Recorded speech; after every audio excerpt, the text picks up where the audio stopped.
My battery is dying.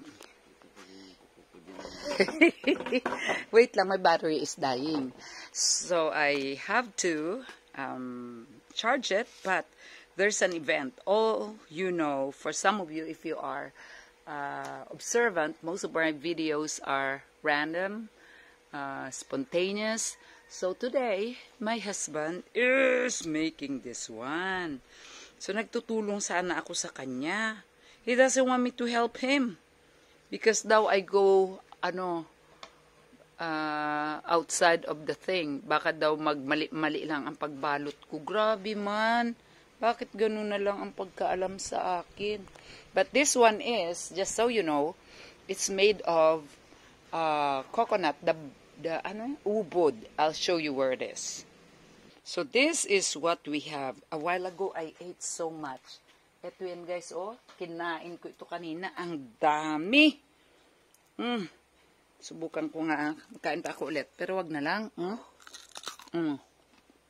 Ang sarap. Crunchy. Yan siya. But not all of them are edible. If you noticed, yung para lang ba siyang sa nucleus ng isang sa ating katawan. See, I don't know where it went. Yung magiging leaves na siya. If you are familiar with coconut, you know, the coconut leaves, hold on. Ito na yan siya. It will become leaves eventually. Yan na siya.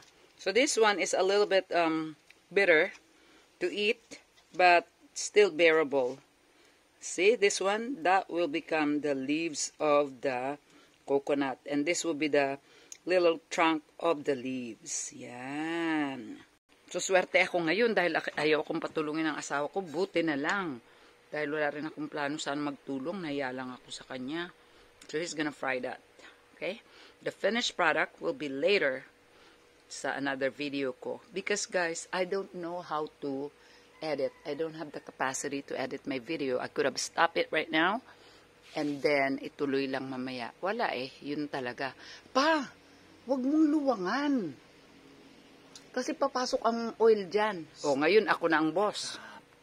And, by the way, so that my video will reach up to 3 minutes, here's the feature, a new one. Ta-dang! Surprise! We have now a temporary bridge. This is from the coconut. O, diba? Even if it rains, we now can cross. And I'm crossing at this point. Ayan na, cross na kami. Cross. Cross na, oh. Kasi guys, malalim ang ilog, oh. Ayan, oh. Malakas ang agos. Yan, malakas ang agos. Malakas ang agos.